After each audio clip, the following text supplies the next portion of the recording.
Halo teman-teman semua, selamat datang di channel On Comedy.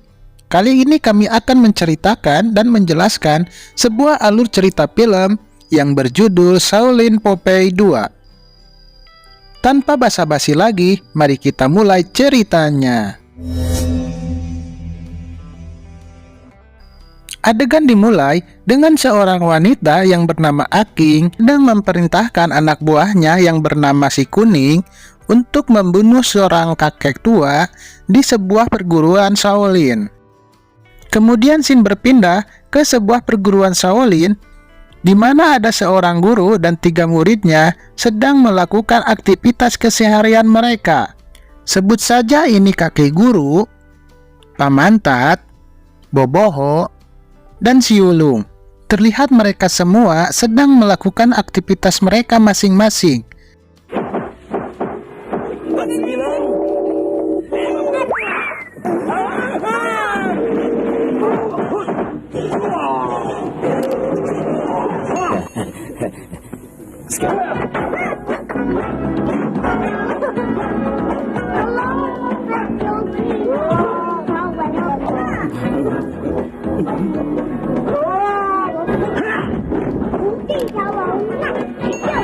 Si Ulung, giliranmu.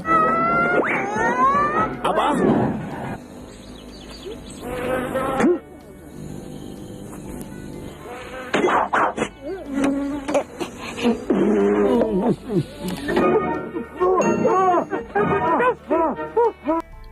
Kemudian mereka pun pergi ke kota untuk mencari sumbangan.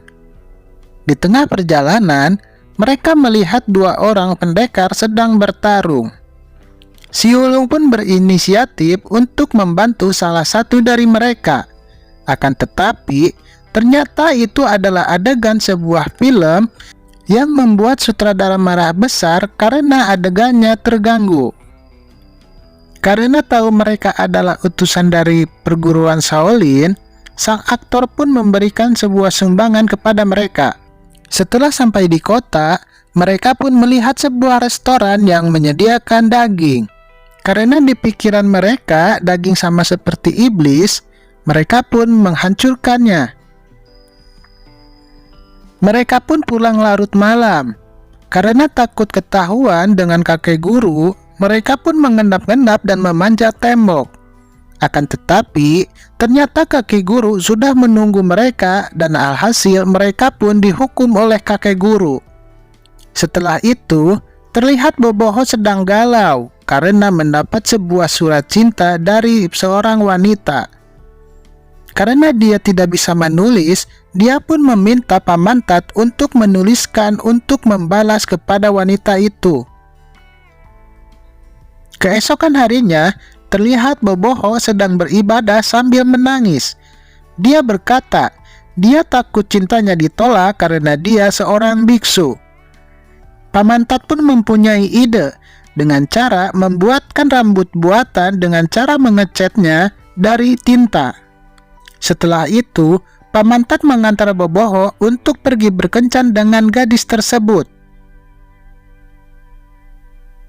Karena akan turun hujan, Pamantat pun menyuruh Boboho dan gadis tersebut untuk pergi ke dalam ruangan sebuah gudang. Akan tetapi, sebelum Boboho masuk, kepalanya sempat terkena air hujan yang membuat catnya luntur.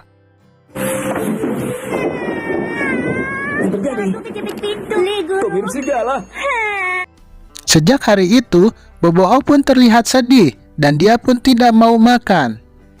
Melihat hal itu, kakek guru pun bercerita bahwa dulu ada guru Shaolin yang bernama Tindik yang menjadi gila karena tergila-gila oleh wanita. Kakek guru pun berkata, mereka dilarang menyebutkan kata wanita, patah hati, cinta di hadapan Boboho. Karena itu akan membuat Boboho semakin sedih.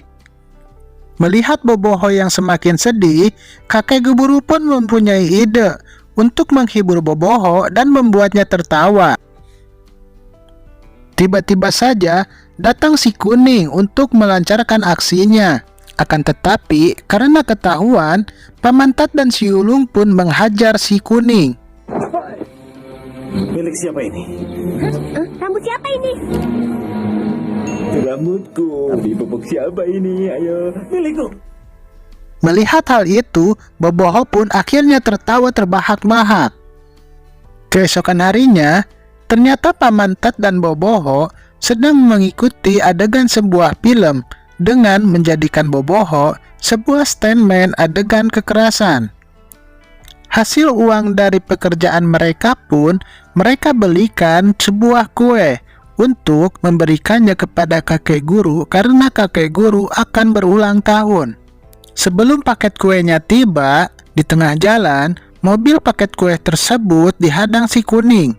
Si kuning pun langsung menaruh sebuah bom yang berbentuk lilin di kue tersebut. Setelah sampai di Shaolin, si kuning pun langsung memberikan kue tersebut kepada Paman Tat.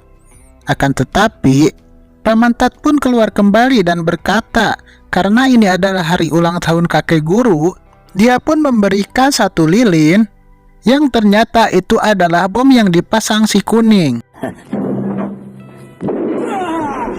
Singkat cerita, Paman Tat melihat seorang gadis yang hendak bunuh diri di sebuah sungai. Karena merasa kasihan, Paman Tat pun membawa wanita tersebut ke Shaolin. Meskipun dalam peraturan tidak boleh ada wanita, Paman Tat meminta kakek guru untuk memberinya waktu.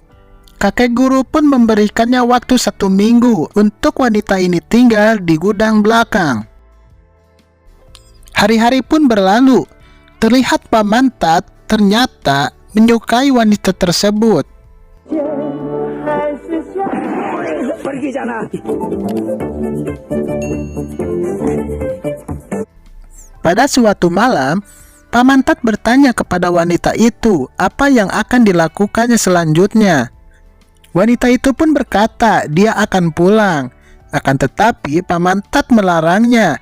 Dia ingin wanita tersebut tinggal di sana dan Paman Tat akan menjaganya. Wanita itu pun berkata, dia tidak ingin Paman Tat seperti guru tindik yang dihukum dan mati kelaparan karena mencintai seorang wanita. Akan tetapi Paman Tat pun berkata bahwa tindik belum mati. Dia ada di sebuah tempat. Dan jika wanita tersebut tidak percaya, dia bisa membawanya ke sana. Wanita itu pun berkata, dia mau saja, akan tetapi mertuanya ingin membawanya. Paman Tat pun berkata, dia ingin membayarnya berapapun harganya. Kemudian terlihat Paman Tat pun bekerja menjadi seorang stuntman adegan berbahaya untuk mendapatkan uang.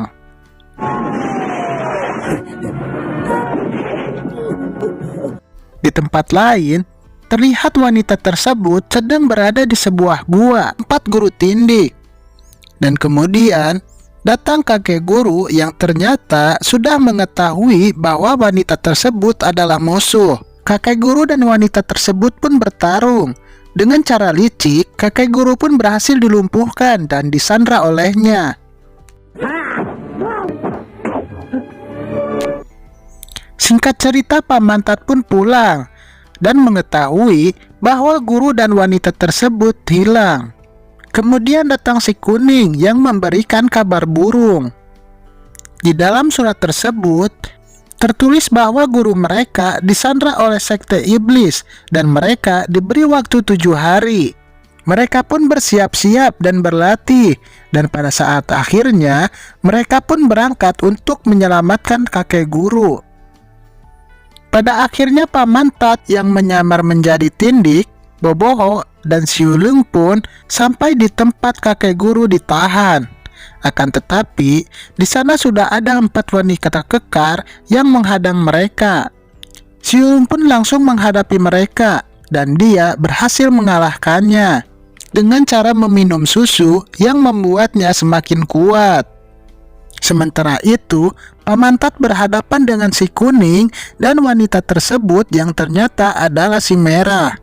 Si kuning pun berhasil dikalahkan, dan wanita tersebut berhasil luluh dengan Paman Tat. Ketika Boboho akan menyelamatkan kakek guru, ada 2 pria yang menghadangnya. Xiulung pun langsung maju, akan tetapi kali ini dia berhasil dipukul mundur.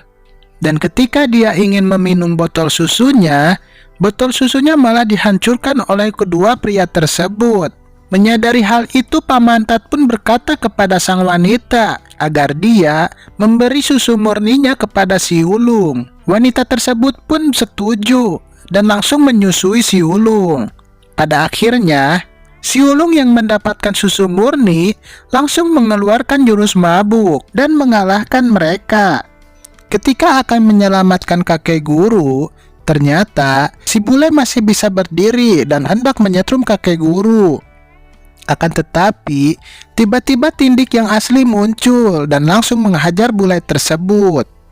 Tiba-tiba saja Aking pun muncul, dan ternyata dia bukanlah Aking, dia adalah iblis. Tindik pun langsung bertarung dengan iblis tersebut dengan dibantu oleh si ulung. Akan tetapi, mereka berdua pun tidak bisa mengalahkan iblis tersebut. Kakek guru dan Pamantat pun mempunyai ide yang ternyata menggunakan air kencing boboho.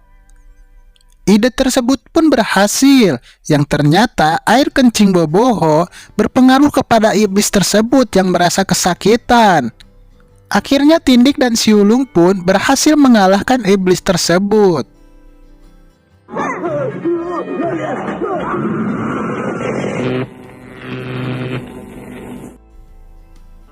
Keesokan harinya Tindik pun terlihat sedang bersemedi dan datanglah kakek guru.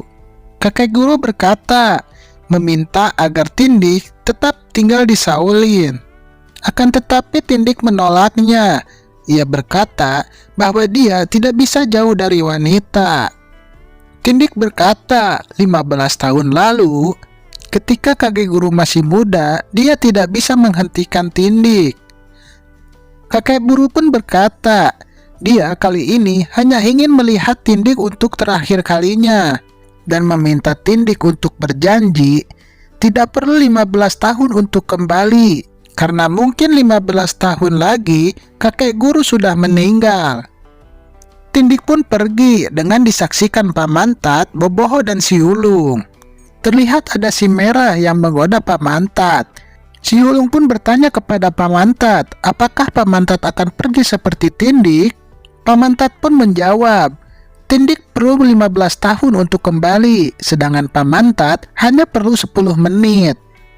Nah, itulah alur cerita Shaolin Popeye 2 yang menurut saya sangat lucu. Bagaimana menurut kalian? Cobalah tulis di kolom komentar.